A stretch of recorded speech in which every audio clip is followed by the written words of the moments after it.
Hello, everyone. This is Adam Meister, the Bitcoin Meister, the Disrupt Meister. Welcome to the One Bitcoin Show.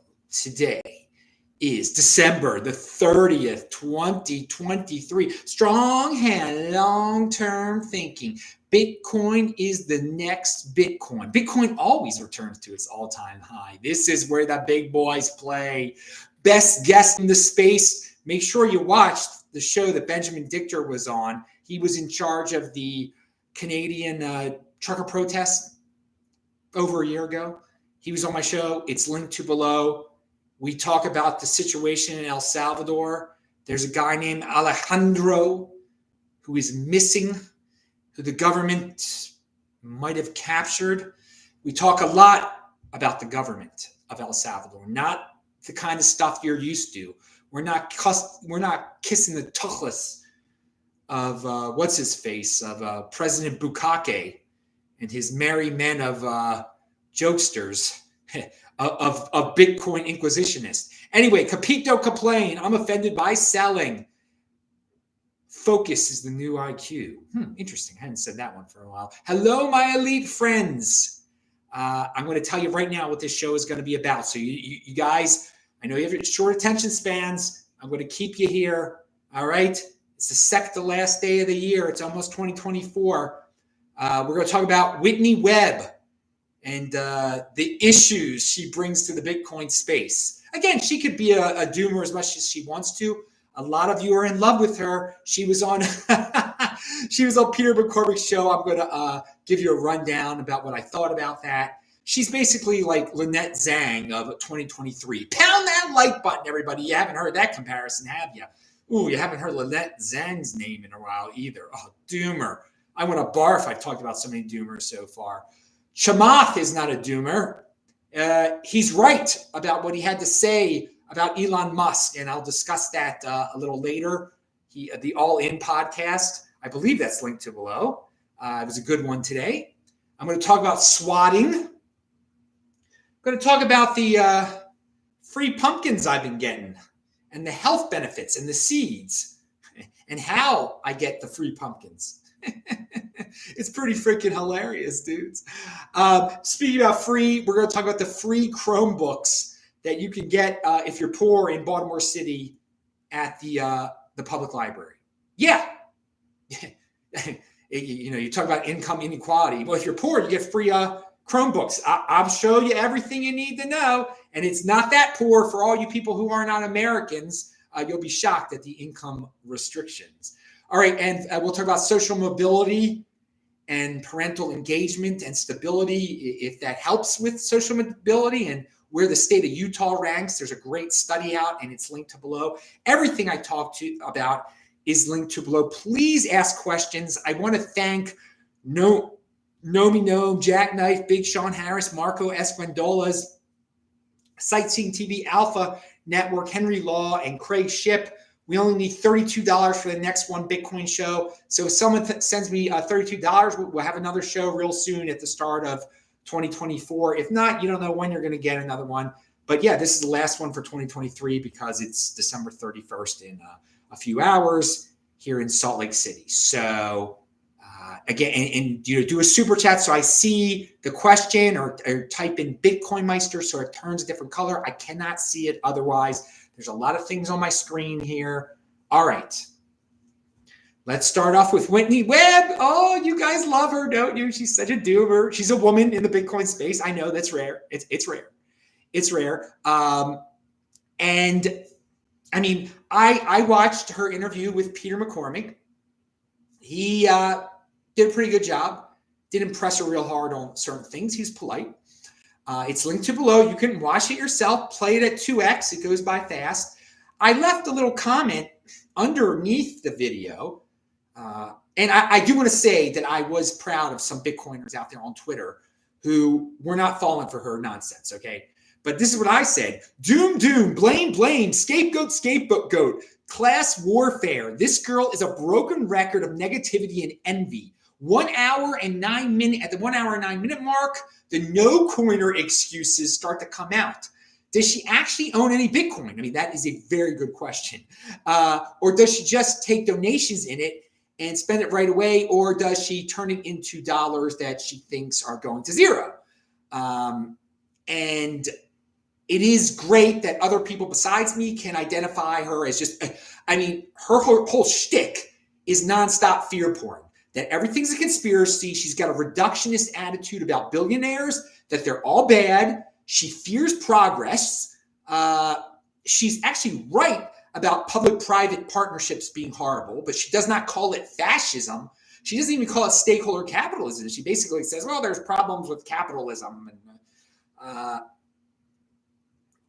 And she also talks about transhumanism and makes it appear that the people who are fans of transhumanism want to force it. She said it, want to force it on everyone. And I have never heard of a transhumanist who wants to force everyone to become a transhumanist. In other words, these guys who want to merge with machines so they can live forever, they don't care if you just want to keep your regular body and die when you're 84 or 72 or whatever, 18. They actually might, I mean, if she wants to get conspiratorial, she should say they don't want you to have this technology, but she's the opposite. I mean, it's just so nonsense, the fear of progress. And she talks of, it's quite fascistic the way she says, you should fear fascism in terms of the corporate, you shouldn't like when corporations and government scheme together when the government picks out favorite corporations and favored industries. But at the same time, she talks about sacrificing for like a greater good. And she's got this scarcity doom mentality. Okay. We are living in a time of abundance. There's nothing, fearing progress is so backwards. And it just makes me wonder how much of this is just a total gimmick to get more popular. And so many other people are doing it besides her. But I'm pointing it out, and she's free to do it in our space. I don't think she knows a lot about Bitcoin. I think she realizes, she spoke at the Bitcoin Magazine event in Miami. I was there. I didn't think it was very interesting what she had to say. I hardly remember what she had to say. It was all doom. And I'm not a doomer.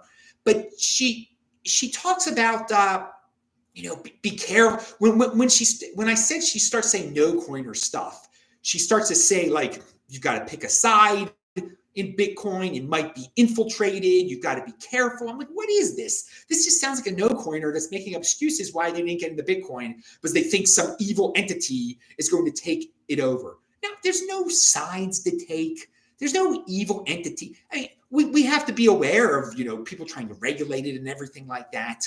But it's a self-sustaining thing, okay? There's no, I think she was trying to imply that the ETF is going to ruin it. I mean, or that the rich, I mean, she hates the banksters, obviously. so pathetic. She hates billionaires. She hates all billionaires, and she's trying to imply that, if billionaires own it, we've got to worry. No, they're making us holders richer. Does she hold any? I mean, that's something I wish Peter would have asked this woman. Do you actually own any Bitcoin? But you sure have a lot to say about it. You sure are trying to scare people away scare people about it, scare people. She is just the ultimate doom porner. She says Javier Milei in Argentina, she doesn't trust him. She thinks he's part of the conspiracy. And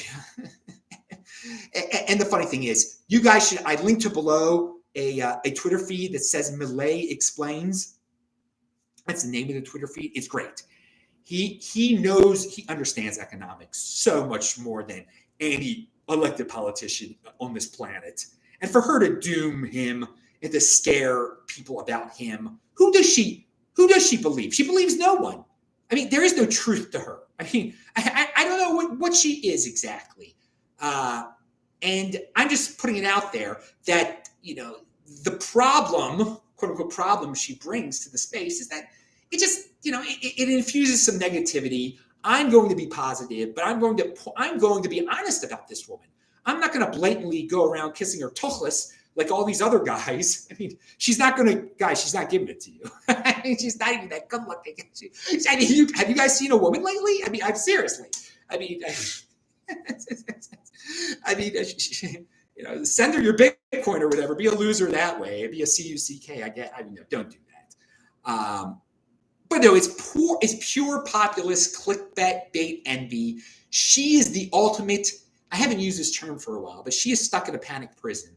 She's trying to put you in the panic prison. There's nothing to panic about when it comes to Bitcoin and transhumanism and every technology. This woman, whatever she is, everything that's progress, she's got a problem with. Everyone who's in motion, like Elon Musk, like Mark Zuckerberg, all that, she's got a problem with it. And like Malay, she's got a problem with everybody out there. Okay, and yeah, she's like Lynette Zang of 2023. Lynette Zang through the years was very popular, but she was a female doomer. There are not that many female doomers, so just guys fall in love. Lynette Zang is an older woman too, not attractive at all. But I mean, all these guys. So popular on Twitter. She's still popular. She still talks nonsense, Lynette Zang. But this is just a younger version, and just a little difference. It's blind doom. It's silly doomer nonsense, conspiratorial, borderline Alex Jones type of stuff. And no one will ever call her out for being wrong over and over and over. Just like Lynette Zang was wrong. I mean, you listen to Lynette Zang, you own no Bitcoin, you own gold. Are you happy you own that gold? I mean, let's do a little. Let's not even compare Bitcoin and gold. Well, Ethereum started $1 and gold was what, $1,500. Now Ethereum is worth more than gold. So that's what you get for listening to Lynette Zang. You're better off listening to BitBoy than Lynette Zang. God forbid you listen to BitBoy. But you see what I'm talking about here. This is she talks about the wealth. She's into the wealth inequality nonsense, and that the elite are trying to prevent the middle class from moving up, and that they just want a whole bunch of lackey lower class people that don't question them, and that the standard of living hasn't improved at all. They want everyone BS the standard of living. Why Whitney gets to live in some third, I believe she lives in South America somewhere. Now Chile, if she lives in Chile, I thought she lived in Chile. That is not a third world country. But someone else told me she lived in I forgot where they told me she lived. I don't know where she lives. I don't care. If she lives in Bolivia, then it's a third world country, okay? Or Colombia or wherever she said. That's third world, all right? But Chile is not. But whatever, she gets to be part of the laptop class. I mean, and work, well, people like her get to work 4 days a week. So many middle class people now only have to work 4 days a week. So many, all right? How many people could have said that 20 years ago? How many middle class people, and I'm talking about a full-time good salary, and then work some of the days from their house with their kids around, looking after their babies and stuff. How many people could have said that 20 years ago? Really? Like none, all right? Because we didn't even have the technology then. And who created the technology? Elon Musk, Mark Zuckerberg, Bill Gates. All these people that she vilifies are the ones that have allowed society to progress to a point where everyone can complain how bad things are, yet people only work 4 days a week and get paid so much money. And there's and I don't like class warfare at all. So laptop classes and class warfare is just you understand what it describes. It's people who do not have to do any physical hard labor at all, which has also increased over the years thanks to technology. And beware of class warfare and people like this from the right and the left. You are just that is what Karl Marx wanted you to do. Okay, just get there. No, there is culture. Look at people by culture. Don't worry about class. Don't worry about race. Some cultures are definitely inferior. Okay, definitely inferior. Don't get into this class thing. I can't move up. You're just a negative Nancy, and I hate this person because they were a 1%er. You hate me? All right, pound that like button. So, oh yeah, and the ETF. Her just trying to vilify the ETF. Who cares? I love it. If people don't want to own the underlying asset that they need this third party, great. All these rich corporations are going to have to buy the underlying asset. They're going to have to do it. And I already own Bitcoin. So it's just going to make me wealthier. I have no problem with billionaires and millionaires owning Bitcoin. It doesn't make me not trust it and make me think, oh, maybe I shouldn't own it, and that there might be some secret society takeover, blah, blah, Alex Jones, blah, blah, blah, blah, blah, blah, blah, excuse, doom, doom, doom, panic prison. She wants you in a panic prison because it makes her more popular. The more panic prisoners in her, she gets more and more popular, and it's good for her, good for business. And hey, if that's the way she makes money, I mean, she's going to do it. At least she's being somewhat productive. There's demand for this panic prison nonsense. Guys want to be her slave, want to be her panic prisoner. If there's demand, I guess I can't stop you. But I just want to say, for me, it's a problem in the Bitcoin space that we have people with these mentalities. And I'm trying to convince them otherwise. And I would have loved if Peter or anyone out there ask her, do you actually own Bitcoin? And how much do you actually own? Like $20 worth of it because somebody sent you $20 or somebody sent you $80 and you spent 60 on some nonsense, or you turned it into dollars. She says how the dollar is going to go to zero and all the, they're going to keep on printing for hyperinflation. Like you've all heard it before, okay? And my take on it, that the dollar is the best fiat out there. It ain't going anywhere. That the BRICS are a joke. I actually tweeted about that today. Follow me, was it today? Well, obviously, I don't tweet on Shabbat. It was either before or after Shabbat. Hope you had a Shabbat Shalom, by the way, everybody. Anyway, a little bit of snot's coming out of my nose. Hang on a second here. Where did that come from? Pound that like button. All right, enough snot talking, Whitney. All right, we got some questions here. Hang on a second. Johnny Midas says, okay, Jackknife, who donated last time. Thanks a lot, Jackknife. He said 100% agree with Bitcoin Meister. Forget the doomers. Yeah, pound that like button. Be positive, dudes. All right. What do we got here? We got Terapodal is there in the house. All right. What are you talking about? I don't know. Be more specific here. Read her book? No, I'm not going to read her lazy. I'm not going to read her book. I read good books like Blood Meridian. I recommend it. It's a classic. I'm not going to. What's her book? I've heard the woman speak live. What more is to this woman? What is more to her? Watch her on Marty Bent. Marty Bent's a freaking doomer sometimes too. I've had him on the show. I respect him because he's been around for a while. He worked very hard to move up in this space, but he's a doomer, a lot of the time. And I don't agree. Marty's correct about certain things, and Matt Odell, they're buddies and everything like that. She's right about some obvious freaking issues. Okay, she doesn't have any insight into anything special to worry about with Bitcoin. There is, a combination. Since she doesn't want people being censored. Okay, yeah, great. There's a lot of us like that. She's not special, dude. Not at all. There's nothing special. She's done research into Epstein. Her little spiel, which a lot of guys do, which Alex Jones does. If one famous person spent 2 seconds with another famous person once, then they're intertwined forever. So if you were if you said the word Epstein in 1999, then you're part of his conspiracy. And all this, who cares about Epstein? Why are people worrying about this guy? He's dead. What did he do to you? If he did something to your daughter, yeah, then you got an issue, man. Okay, that's a serious thing. But he's dead. He's gone. That's it. They're bad government actors out there. Yeah. Do we have to be paranoid and worry and live in a panic prison our whole lives? Like this woman wants us? Let her write her doom books. Let her write her doom books. What has she contributed to this world compared to the people she rips on, like Elon Musk? Nothing. She is a nothing compared to Elon Musk. She's a piece of dung compared to what Elon Musk has done to us. And she's worried about transhumanism. Was she scared to live 200 years? What kind of nonsense is that? God almighty, please. I pray to Hashem every day that I can live 200 years, that a man like Elon Musk, these people who make progress in this world, will figure out and cure death. I mean, it would be so great. I miss my father. I miss my grandmother. Okay? There's nothing that can bring them back. What's this woman about? Oh, we should fear these people. They should slow down. We should worry.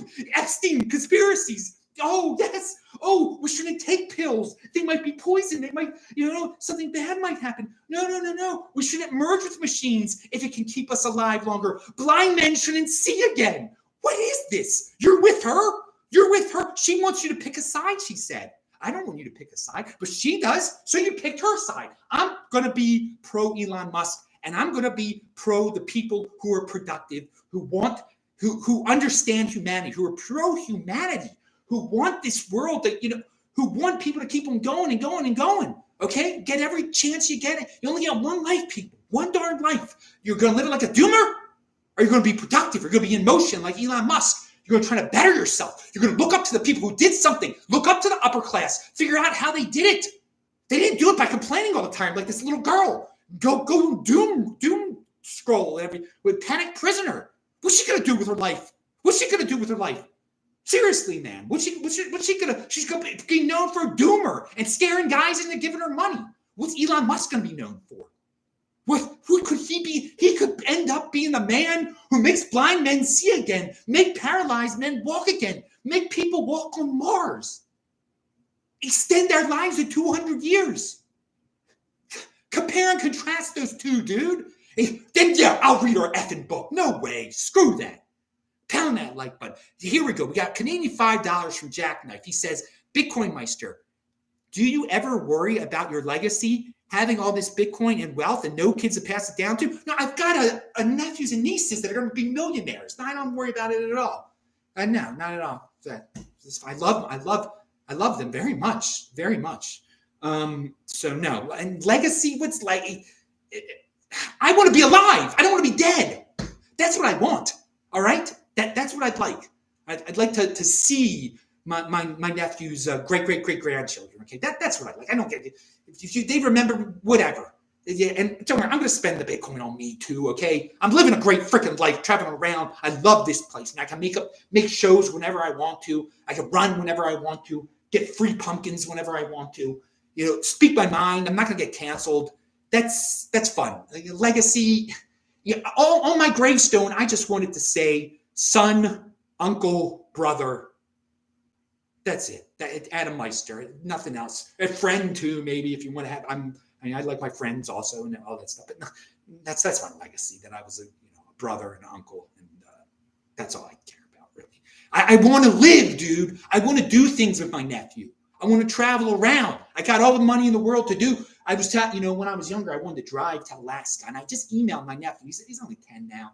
I said, man, I never told you this, but I want to drive to Alaska one day. I want you to come with me, but we're gonna have to wait till 2032. When you're at least 18 years old, that summer, and by then I don't know if you'll be interested. And yeah, that's the kind of stuff I like. I don't get legacy. What's legacy? I want to drive to Alaska with the dude. And have a fun time with my nephew. So I've got nephews and nieces, and I don't. I would like to have a son though. One day I would like to have a son. I don't want to have a wife. I've mentioned that before. So that would be but your nephew. I've explained this before. Your brother. Especially since it's your brother's son. It's genetically, it's just like he's like your grandson. So you're talking about legacy. I mean, genetic legacy. The dude's already kind of like genetically like my grandson. So that's how close we're related genetically. Whatever. Maybe he'll be a Bitcoin Meister on this show one day. Hopefully. All right. Enough. Let's move on to the next topic. There, you got a pretty good rant out of me there. That was fun. That was unplanned. Thanks for that inspiration, whoever. So let's move on to the all-in. And watch the show. It's linked to below. I linked to the Peter McCormack interview with her, and you decide on your own. Maybe you liked her kind of doom. Maybe you like that kind of stuff. I don't know. I don't find it very productive. And it's out there. I'm not hiding any of this. But again, there were guys on Twitter who were agreeing with me, definitely. And I was happy to see that, because most people, I think, if you ask in the Bitcoin space, they're scared. They're going to say, "Oh yeah, she's great. She's great. It's great to have a woman around." Yeah. All right. So Chamath on the All In podcast, he's a billionaire that everybody hates. Because he's productive and smart. I like watching the All In podcast. It's one of my favorite shows to watch. One of the guys is hard. Jason, the leftist of them all. He's not very good. He's very normie in the things he believes. Doesn't do any good deep analysis.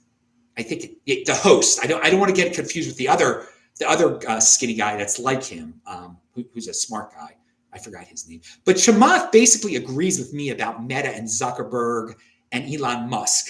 Because he was asked, the biggest winners in terms of companies and people this year.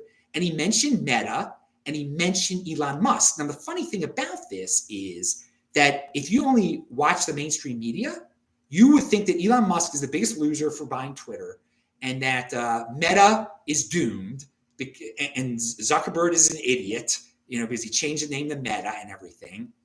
And this is why most people, 80%ers at least, have fun staying poor. But they just believe, they're not going to change their minds. They're going to go to their graves thinking that Elon Musk is a loser because he bought Twitter and it's bad and that he hasn't improved it. And everything that the mainstream media says about Elon Musk, there's a significant portion of the population that's going to believe it forever and ever. And Chamath actually has critical analysis of the situation. Like, no, this Elon Musk has done well for himself this year. And, Meta has done well this year. And they're onto something with their AI and what they're trying to do. And I've been saying that for a while. And a lot of people don't hear that perspective, but I think there are more and more critical thinkers that are talking about it now. And I'm proud that I talked about it immediately. I thought it was great that he pivoted to the metaverse. And I've had no issue. I have the highest regard for Elon Musk's business skills, highest regard.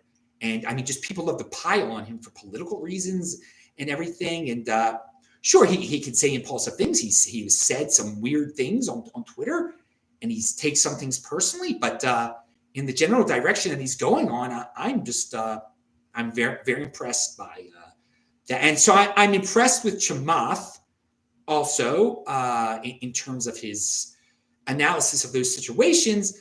But you gotta think, guys. You just can't go with the flow because you're just going to stay a normie that way.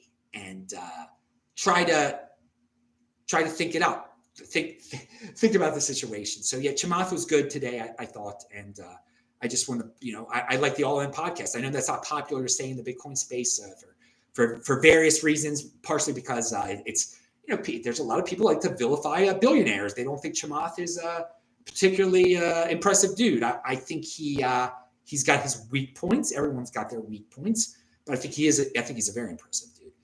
And he's willing to admit when he's wrong too, and that he has changed his opinion. I mean, when they had Jared Kushner on the show, they were all in shock. They really were. And I also at first believed I learned about Jared Kushner when he was on Ben Shapiro's show. But if you believe the mainstream media, Jared Kushner's some spoiled, rotten idiot.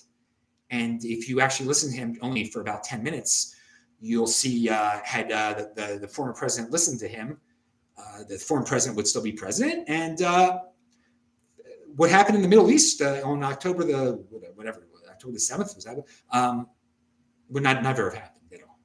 So let's move on to swatting. Everybody knows the market ticker, Carl Denninger. He's wrong about a lot of things. He's smart about a lot of things. He was wrong about Bitcoin horribly and hasn't changed his mind. It's embarrassing. You can still learn from the guy, all right? He's a very, very intelligent man. And he talked about swatting. And, it's a disgusting thing when you get the cops to raid somebody's house. It is attempted murder. I think it should be classified as attempted murder. I think that's what and then it'll stop. If some states just start saying, if you swat someone, you're trying to kill them because you're sending a bunch of cops with guns to their front door for no reason to break down their front door. And I'd really never thought of it that way. Made me think Carl Denninger, swatting is attempted murder. All right. And let's see if we got any more questions. Again, thanks again, Jackknife, for the $5 Canadian dollars. Now that I have my passport, as I think I mentioned last time, I can travel to your beautiful nation again. I forgot what province you're from. My favorite province is Alberta. I'm sorry if it's not your province. All right. And yeah, keep on asking those questions, people. Do the super chat or type in Bitcoin Meister. Why can't I even see? God, this YouTube has just made it. Okay, there we go. Now I see. Guys, I got to tell you, I mean, it's just YouTube does not make this easy. It's harder to do a show now than it was in 2017. It's so pathetic. And my prep takes longer. I had good prep today, though. I mean, everything is linked to below. So let's talk about these pumpkins, all right? And my fascination with pumpkins. So, I mean, look at this baby, how big this thing was. So everybody knows I run around Salt Lake City. I'm a big jogger. I jog 15 miles every week. And I also do 2 sets of interval training sprints. 15 sprints as hard as I can in a very short period of time. And so this was a big pumpkin. When I was back in Baltimore for the bat mitzvah, my mother had a pumpkin, and I wanted the pumpkin seeds. So I was like, can I just cut into this thing? She's like, it's been sitting outside for a while, but it was great. Pumpkin seeds are so good. So I got a bunch of pumpkin seeds here right now. You can see them from the numerous pumpkins that I'm about to tell you about. That I don't take the shells off. I just eat it, and it's quite filling. They're quite healthy. I put the pumpkin itself in the slow cooker crock pot, or I boil it. It's real healthy too. You don't have to eat the skin. You might not trust the skin. But so far on the streets of Salt Lake City, I mean, these people, the pumpkins, they last long on people's front porches. But eventually, I found one the other day. Someone, I guess it was near a college. Looks like someone just threw it in their front lawn, took that thing. It was the pumpkin seeds. They stay good. Now, sometimes the flesh, then I found the second one, the flesh had started rotting and stuff. But the seeds were great. Cooked them fine. And with the seeds, I just put them in an oven for a little bit just to dry them out. Just dry them out. And I eat them totally raw. I don't put salt or anything, oil, any nonsense like that on this. Then on the second floor of my building, I noticed somebody had a big pumpkin, like real big pumpkin, in front of their front door. And so I wrote a note. I said, hey, when you're done with this pumpkin, bring it up to my apartment. And I listed my apartment number. And a few weeks went by. And then 2 days ago, it appeared in front of my door. This person, I don't even know what this person looks like. I don't know this person at all. They left me a free pumpkin. And this thing is delicious. And it's big. And I mean, I think it's low calorie. I don't care. I think some of you worry about calories. Maybe you're overweight. Obviously, I'm not overweight at all. And yes, of course, I know. I've been a vegan now, since February the 1st of 2022, and I did lose weight. And it's easier to keep up weight, and I was skinny beforehand. So I mean, it is what it is. It is what it is. But yeah, it's easier to keep your weight up if you're a very active person like me. If you eat animal, obviously, it's more. There's the animal fat that sticks on you a little bit better. But I don't believe in the animal fat.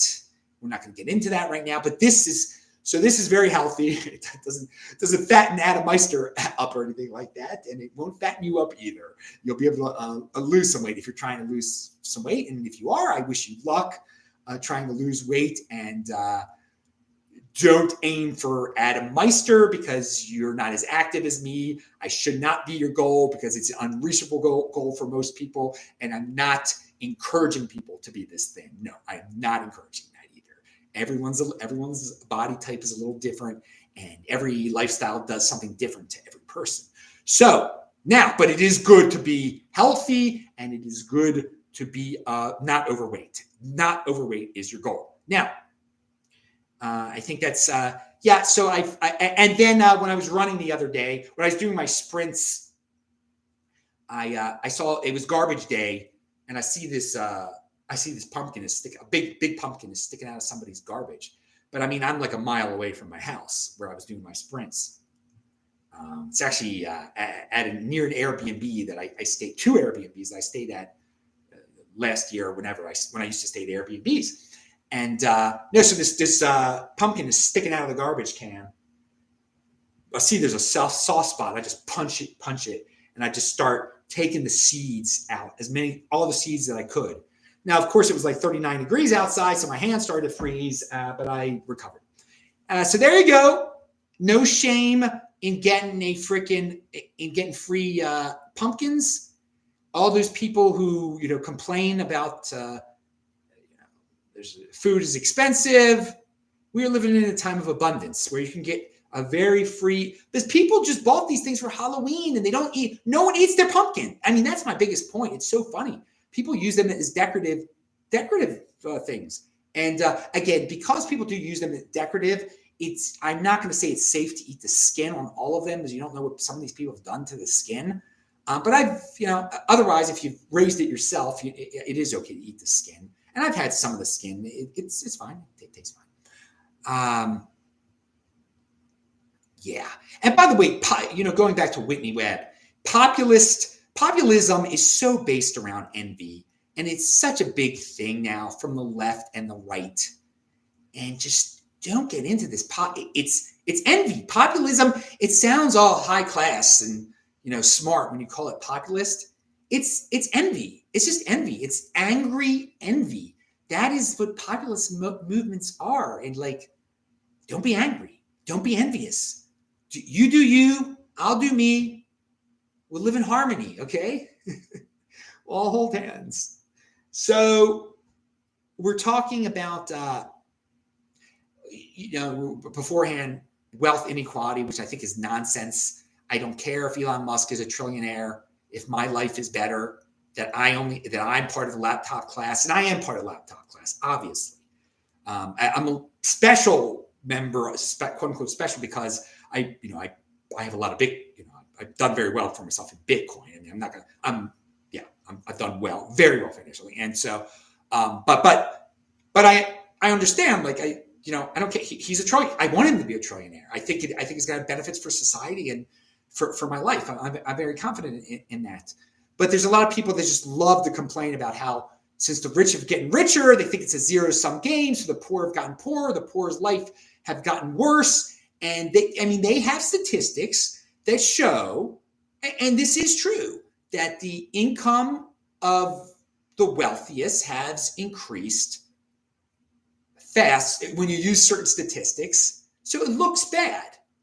But with the statistics they use, they don't talk about, the poor. Someone might be making $27,000 a year, and that's it. They'll say they're making 20. They don't talk about the welfare, the benefits they get from the state, from the federal government. That's not included in these comparisons. So it's apples and oranges comparisons, and there's a lot of guys who point this out. But this is what we talk about state, and we talk about federal benefits for poor people. Well, how about city benefits for poor people? From Baltimore City, at the Baltimore City Library, you can get your free $700 Chromebook. And I have linked to it below, okay? You have to be a citizen of Baltimore City. The qualifications are making less than a household of one, making less than $27,180 a year. You prove you live in Baltimore City, they're going to give you a free $700 Chromebook. That $700 Chromebook, that doesn't count as part of your income, but that is part of your income. How is Baltimore City even paying for this? I mean, it's some grant or whatever. But this is just an example of the abundance that we're living in, and just the lies that the class warfare Marxists like to tell. They want to make it seem worse than it really is with the income gap. They don't mention things like this. I mean, here it is. And also, households that participate in government assistance programs, such as if your child receives a reduced price school lunch, if you get Medicaid, SNAP, if you get pensions, God bless, we miss pension, obviously, veterans pension and survivors benefit. If you get these other, some of these federal programs, then yeah, you can show you get this federal program, then they'll give you this free laptop, $700 laptop. And it's linked to below. You can check it out yourself. And I just wanted to point it out there. Also, they show You go to the library, not only are you going to get your free computer, you'll get the Pratt Free Market Community Fridge. There are community fridges at some of the Pratt public libraries in Baltimore City where people will just drop off free food. If you can't afford food, people will leave you food there. And you can do it, anonymously or whatever. So I mean, no one is starving in this nation, obviously. They talk about food deserts. Some of these libraries are in the different ghettos of Baltimore, okay? I also want to point out my dad's first job was when he was 15 years old at the Pratt Public Library in Forest Park, in its neighborhood in Baltimore City. That's well, he said it was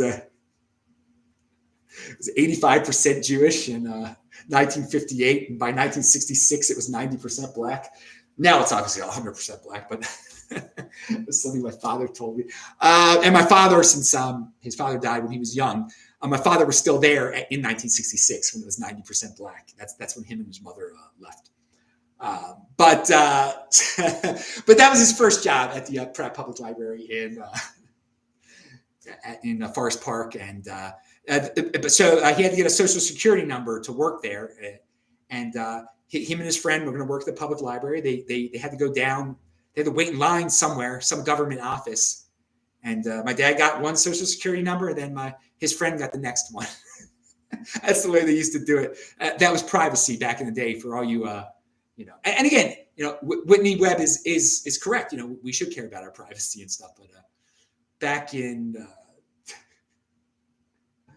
1961, that was privacy. Your friend would get the next social security number, and you would know it forever. Anyway, so if I remember this friend's name, I would be able to know the guy's social security numbers. I guess I know. My mom knows my dad's social security number now. Anyway, so another thing I wanted to talk about real quick, and I learned this from the great Van Skin, Dr. Van Skin. He's been on the show before. Okay, someone loved the pumpkin story. Cool. We got some other guys in there. Bitcoin is next. Bitcoin strong hand, says Taval. This is a legend. I haven't seen you for a while, Taval. Sorry that the Detroit Pistons beat the Raptors tonight, man. Not that I care about the NBA, but I was kind of feeling bad for all my players in Detroit, Detroit and Baltimore, they got a bond. Urban wastelands galore. Two of the worst cities in the United States. And I don't like the NBA. I do like that David Silver came up with that tournament idea. I like that. I like that mid-season tournament. Kind of funny how the Lakers won. It makes people bring up all these conspiracies about the NBA. Why did Patrick Ewing go to the it started back then, all along. The Knicks drafted Patrick Ewing. They thought it was fixed. Sports can be fixed a lot easier than Bitcoin can be fixed. How about that? But it's funny that the Lake, that was the team that Silver would have wanted to win the first ever NBA midseason tournament would be the Lakers. I thought that was a good idea to have that tournament. I think it's creative, and again, I don't like that stuff. But Taval, your team, the Raptors, lost to the Pistons, and the Pistons are obviously a horrifying team. They lost so many games in a row. Now they won, so sorry about that, man. If you care. And by the way, guys, I'm doing real well. I know I've heard that the Ravens have the best record. Haven't watched a Ravens game since 2016, and I've kept to my promise that I'm only going to watch a Ravens game if they make the AFC title game, and then if they make the Super Bowl. So I only know what's his name. I only know the quarterback and the kicker. They're the only ones I know. All right. So Jackknife said on January 1st, FASPA accounting rules make it easier for corporations to invest in Bitcoin. Yes, I heard about that. What companies do you see investing into crypto? I think PayPal will be a big buyer. I'm making no predictions. It'll be companies I've never heard of. Like I never really heard of MicroStrategy beforehand, so it'll be companies like that probably. But I think it's good. I think getting rid of all sorts of ridiculous government regulations like that are very, very productive for everyone. And that we shouldn't, regulations are all about guilty before, you have to prove yourself innocent instead of, prove yourself guilty. Everyone's you're guilty until proven innocent is what regulation is all about, and it's disgusting. Let me see anybody else here that left comments. All right, so we're going to talk about this study that it's linked to below. I found it absolutely fascinating. It's from the Archbridge Institute, social mobility state by state, all 50 states. It's a state social mobility index. Again, I don't believe in class, but think of it this way. How easy is it for you? In what state is it easiest to move up to become wealthier? Where are there less obstacles? Where are there people that are helpful? Where is there a good where is it safe? Where are you not going to get sued? Where is there no lower taxes? Where does the government just leave you alone? And the state where you can move up the easiest is Utah. And also, one of the subcategories that just fascinated me and really correlates well with how easy it is to move up is parent engagement and stability. And that basically is, how stable families are. Do families, care about their kids in terms of monitoring their schooling, going to their schooling events, taking them to baseball games, not getting divorced, not letting the government take care of them, type of thing. And I want to talk, to the guys behind it, get some more of their raw numbers. But Utah was like third highest in that subcategory. I think Vermont was the highest, and Montana was very high in that. A lot, the best region to move up in is the Mountain West, is Idaho, Montana, Utah, Wyoming. These places, the mainstream media tells you to be scared about. Now, but this is my analysis of the situation is that it starts with the family.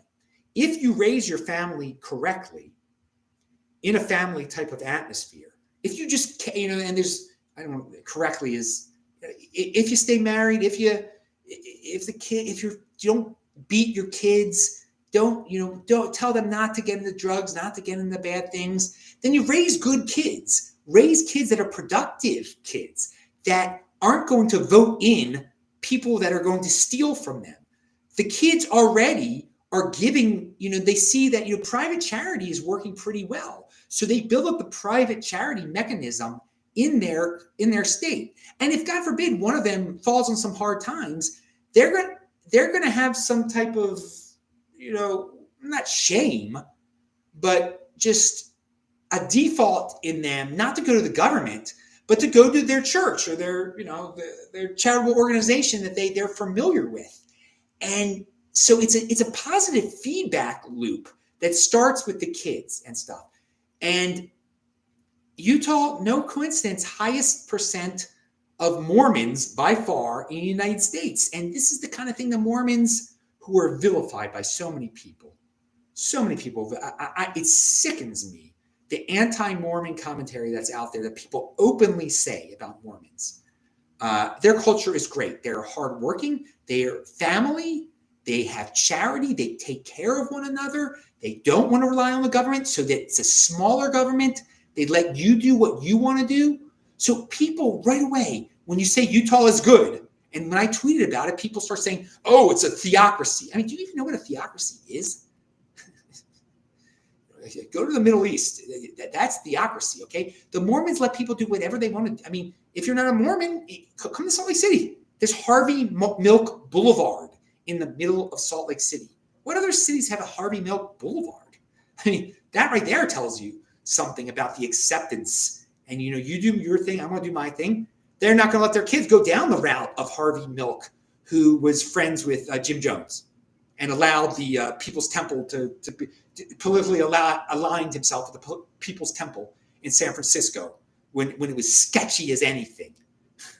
And Jim Jones was a freaking clearly mentally ill, but they Harvey Milk found it convenient to ally himself with a man, and it ended in such disaster. It was so disgusting. But anyway, my point is, and then what states are the worst? Well, Mississippi is second to worst when it comes to family engagement. Or no, it's worst. Yeah, it's worse when it's family engagement, and it's second to worst in social mobility. And so people just stay poor there. People don't, and that's part of the other thing, the initiative. In states in the Mountain West, people, if they're raised right, they want to move up. So of course people are moving, are making more money and bettering themselves and want jobs and don't want the government regulating jobs and closing down businesses. In Mississippi, there's a lot of people that have the plantation mentality still, that want someone to take care of them, and of all different races. And they get their money from the government. So there's no incentive to even move up at all. A lot of people aren't going to like to hear this demographically. And this is something that the African-American culture needs to work on. But it's a cultural thing. It's, not having willing to accept your it's just like in Baltimore City, like I'm gonna be ghetto fabulous. I'm gonna get my free computer. I'm not gonna improve my income. I'll keep on getting, the more federal programs I get on, the more free stuff I can get. So I mean, and Mississippi has got the highest African American population in the highest percentage of all the states, and it's sadly it's the second least, and Louisiana is the worst in terms of social mobility.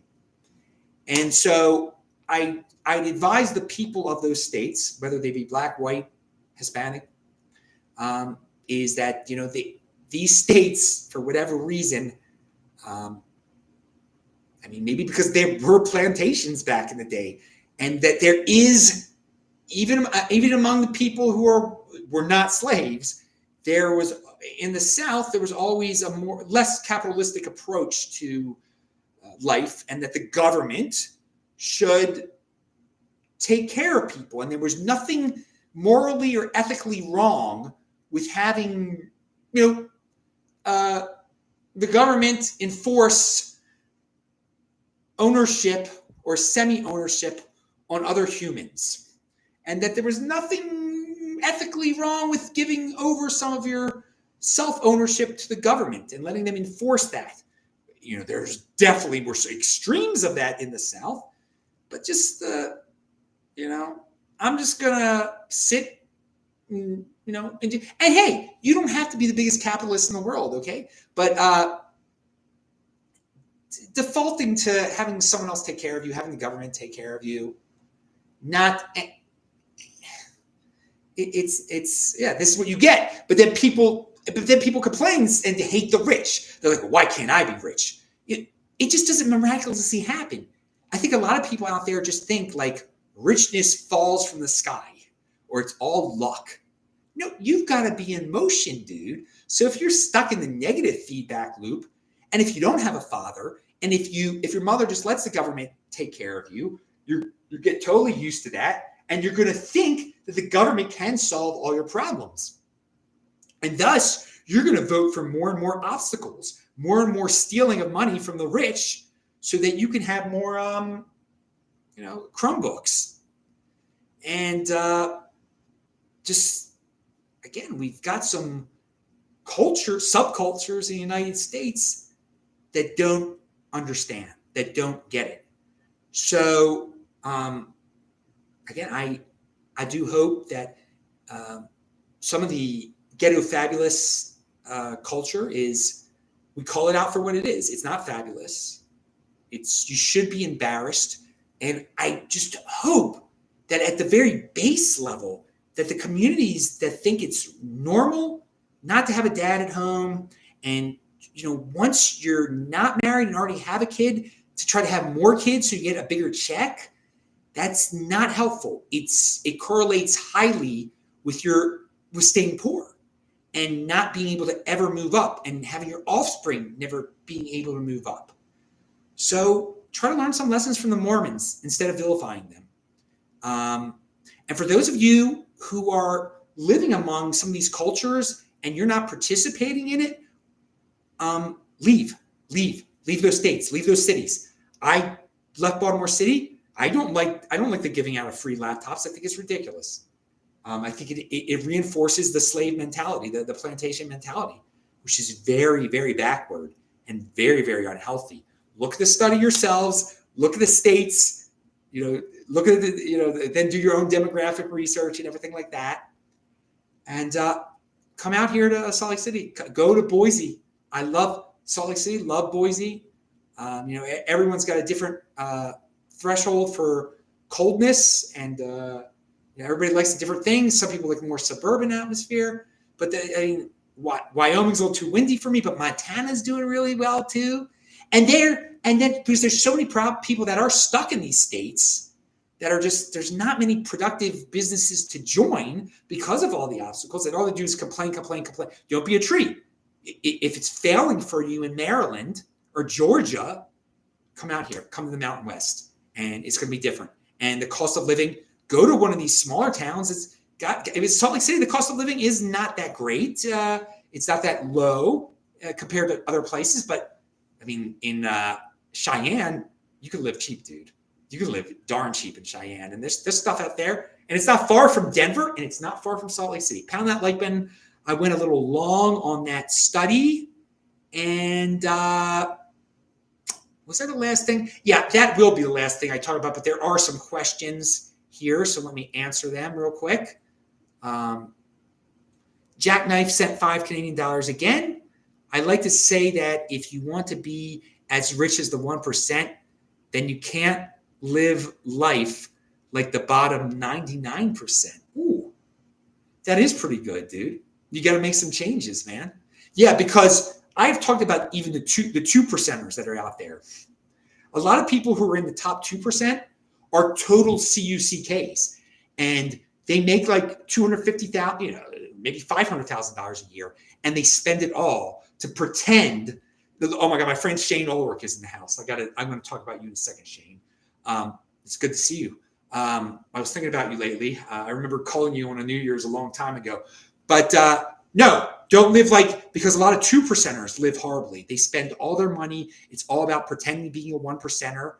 And they fuel this economy. My Lord, do 2%ers CUCK?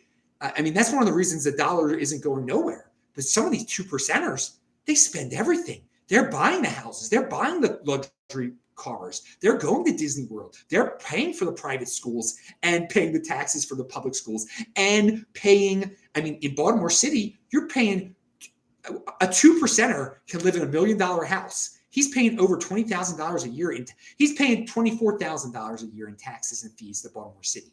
That's $2,000 a month to own a house in Baltimore City, just in pure taxes and fees. That's pretty insane. And then he's paying for his kid to go to Gilman for $50,000 a year, and obviously he's funding the horrible public school system too through his taxes. So yeah, don't live like that 2%er. Try to think outside the box. Live like a 1%er in terms of savings, in terms of creativity with Bitcoin and finding pumpkins. So what's Shane have to say here?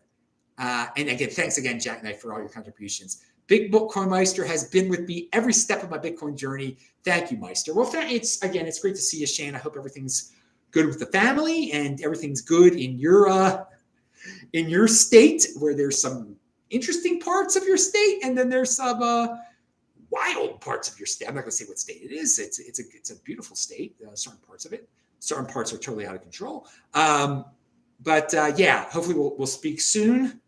It's always good. You put a big spot. There you are. Bitcoin. Yeah, good, Shane. I'm glad you're still watching. It's awesome.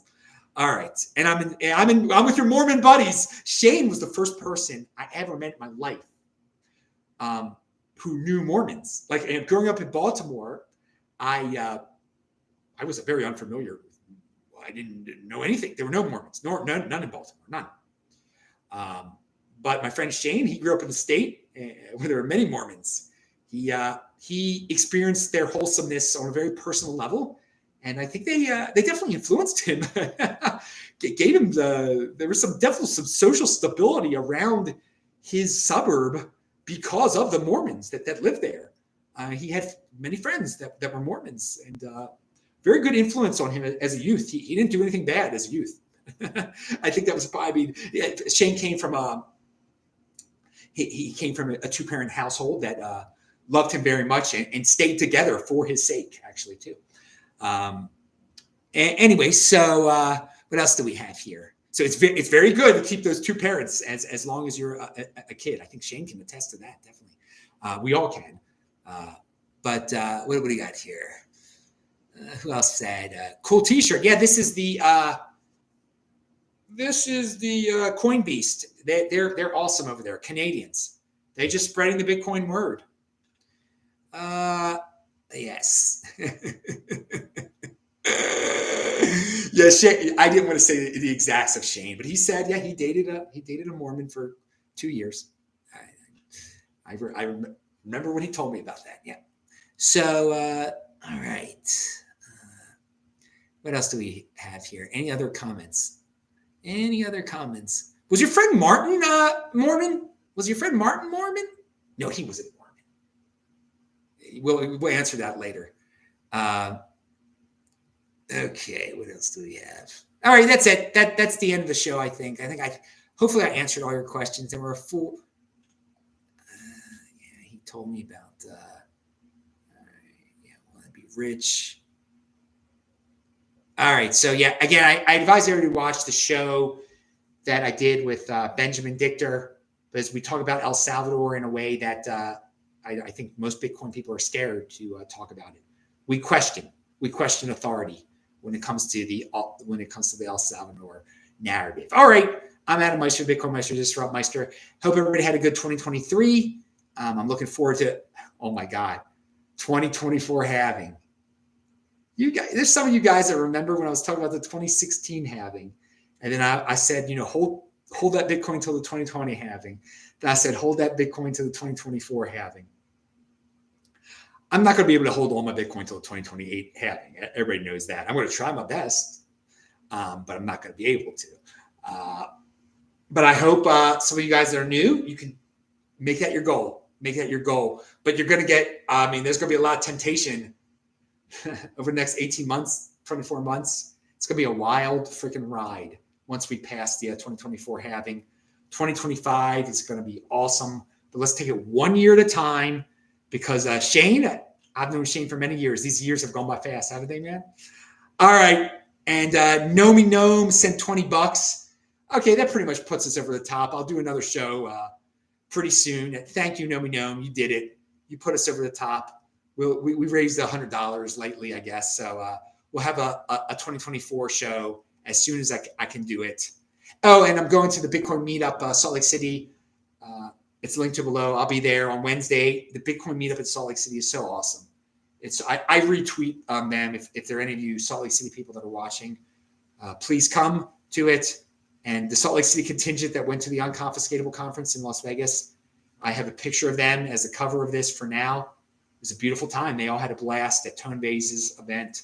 Happy New Year to everyone.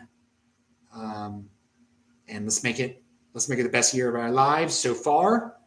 Pound that like button, and I'd say Shabbat Shalom, but it's really early. See you guys later. Bye-bye. Pound it. Thanks, everyone.